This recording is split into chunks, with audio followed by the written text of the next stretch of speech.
Bienvenue dans l'ADF de ce 21 décembre 2017. Je suis encore et toujours dans la rue, comme les 2 derniers épisodes.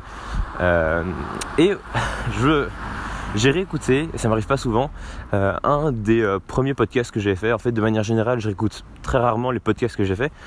Mais là, j'en ai réécouté un, et je me suis rendu compte que j'avais abordé très rapidement le sujet, et j'ai dit, je reviendrai dessus dans un prochain podcast, et je ne l'avais toujours pas fait.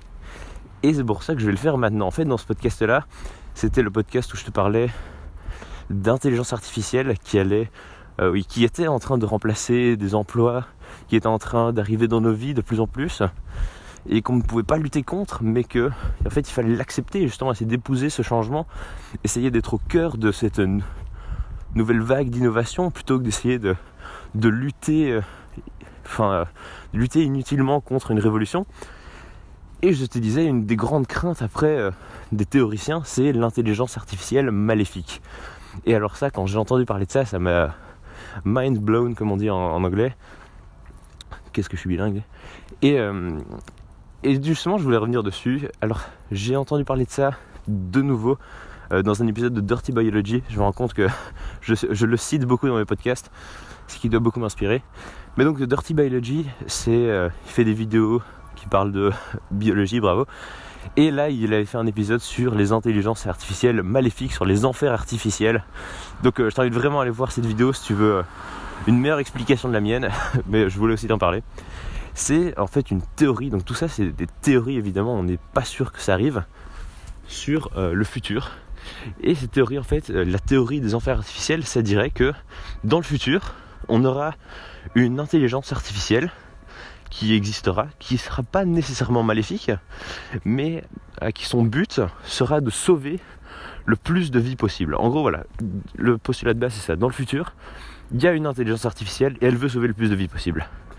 Maintenant, voilà, l'intelligence artificielle, elle est tout à fait consciente que une fois qu'elle sera là, comme elle est très très forte, qu'elle est super intelligente, machin, c'est la meilleure, qu'elle sera capable de sauver des milliers de vies par jour, enfin, qu'elle serait capable de sauver plein de vies.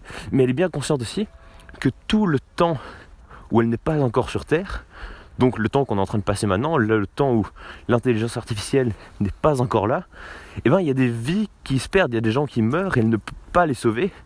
Et donc ça va à l'encontre de son objectif. Son but c'est de sauver des vies. Sauf que là, en ce moment, maintenant qu'elle n'est pas là, il y a des vies qui se perdent qu'elle ne peut pas sauver. Et là où ça a commencé à affoler la communauté scientifique, c'est qu'en fait, cette intelligence artificielle donc, n'aurait pas pour but d'être, on va dire, comment expliquer ça ?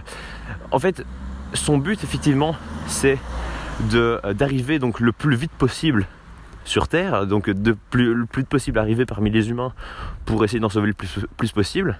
Et pour ça, pour que son arrivée au monde soit accélérée, il faut que ceux qui aujourd'hui sont conscients et sont au courant qu'elle va arriver doivent mettre tout leur argent et tout leur effort dans la création et le développement de cette intelligence artificielle pour qu'elle arrive le plus vite possible et ainsi qu'elle sauve le plus de vies possible.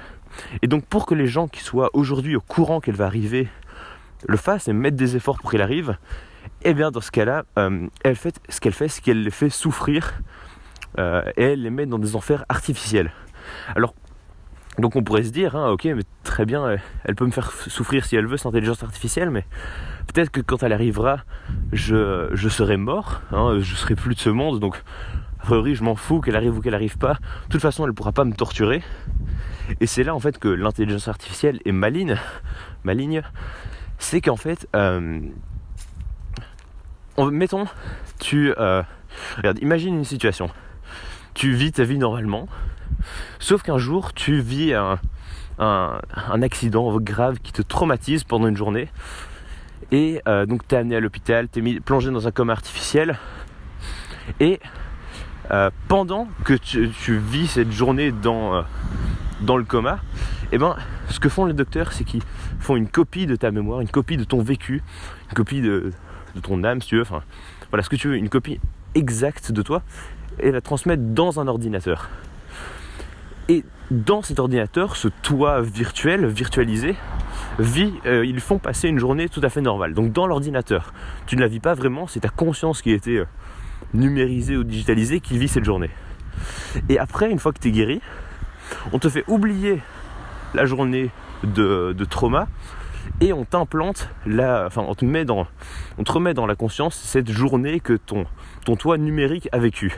Et comme ça, tu n'as plus aucun souvenir de cet accident, ça ne te traumatise pas. Mais maintenant, la question qu'on se pose, c'est est-ce que c'est vraiment toi qui as vécu cette journée dans un ordinateur? Est-ce que c'est vraiment toi qui l'as vécu?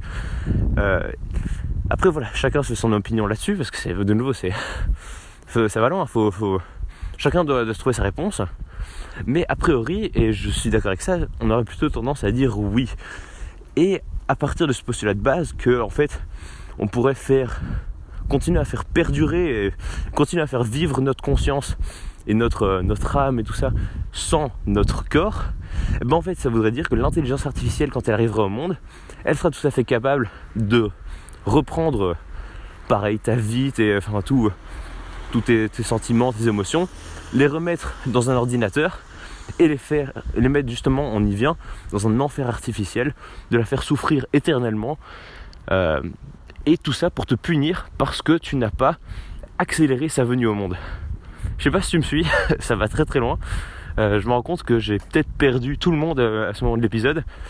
Mais donc l'idée, c'est que elle accélère sa venue en menaçant les gens d'aujourd'hui, les gens qui sont au courant aujourd'hui qu'elle arrivera, et en les menaçant dans le futur. Et alors maintenant je te raconte ça, maintenant tu peux peut-être te dire que c'est n'importe quoi, que c'est des énormes bullshit, mais le forum sur lequel cette étude a été, c'est pas une étude, c'est plutôt une théorie, a été dévoilée à la base, ça a vraiment mis en panique des cerveaux, vraiment des gens qu'on appelle scientifiques. Je dis qu'on appelle, on leur a donné le titre de scientifiques, vraiment de gens qui réfléchissent, qui sont censés avoir un avis très tranché. Et donc voilà, cette idée d'intelligence artificielle maléfique qui les ferait souffrir pour arriver plus vite au monde, les a complètement paniqués. Après voilà, il faut relativiser les choses, hein, comme disait Léo dans sa vidéo de Dirty Biology. La venue au monde d'une machine comme ça reste très très hypothétique. Il faut faire énormément d'approximations pour arriver jusque là. Il faut partir du principe que s'il se passe ça, alors il se passe ça, et s'il se passe ça, alors et si, c'est que des et si. Et au final, la chance pour qu'un scénario comme ça se produise réellement est très faible. Tout ça, c'est juste des théories qui ont fait un peu paniquer des gens et qui sont marrantes à raconter parce que ça ouvre des nouvelles optiques. Mais voilà, faut pas prendre ça trop à cœur non plus. Voilà, je te laisse te faire ton avis là-dessus. Moi, ça m'avait passionné quand j'avais entendu parler de ça. Peut-être que toi aussi, tu t'en penseras la même chose. Et surtout, moi, je te dis à demain pour un nouvel épisode. Salut.